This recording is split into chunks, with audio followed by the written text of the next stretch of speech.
આજે Surat district bar association ચૂંટણી માટે મતદાન યોજાયો છે। દર વર્ષના સમય કરતા આ વખતે વોટિંગ અડધો કલાક વહેલું એટલે કે 8:30 વાગ્યાથી શરૂ થઈ ગયું હતું। તો અંદાજિત છે કે રાત્રે 11 વાગ્યા સુધી તમામ પરિણામો જાહેર પણ થઈ જશે।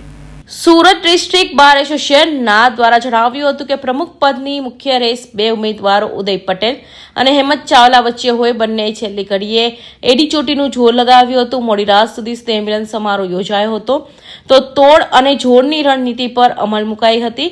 સુરત કોર્ટ સંકુલ યોજાયેલા મતદાનમાં મોટી સંખ્યામાં વકીલો સવારથી જ મતદાન કરવા પહોંચી ગયા હતા।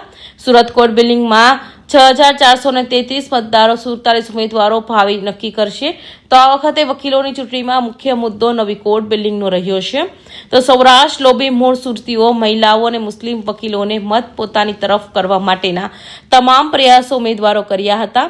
પ્રમુખ પદમાં સૌરાષ્ટ્ર વતની એવા એકેય વકીલે દાવેદારી ન કરી હોવાથી 2000 મતમાં સૌથી વધુ મત કોણ ખેંચી જશે અને તે જ પ્રમુખ પદની રેસમાં આગળ નીકળી જશે તેવી ચર્ચાઓ છે।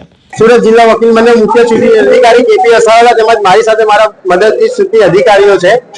આજ રોજ તારીખ 19/12/2025 ના રોજ ગુજરાત બાર કાઉન્સિલ તરફથી આપવામાં આવેલ પરિપત્રના આધારે ચૂંટણી યોજવામાં આવી છે। સવારે 8:30 વાગ્યાથી ચૂંટણીની પ્રક્રિયા શરૂ થઈ છે। પ્રમુખ, ઉપપ્રમુખ, મંત્રી, સહમંત્રી, ખજાનચી, એલઆર અને 11 કાઉન્સિલ મેમ્બરોનું આજે શરૂ થયું છે મતદાન।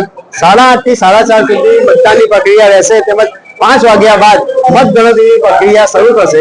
રાત્રે આશરે 10 થી 10:30 વાગ્યા સુધીમાં મતદાનનું રિઝલ્ટ આપી દેવાની અમારી ગણતરી છે।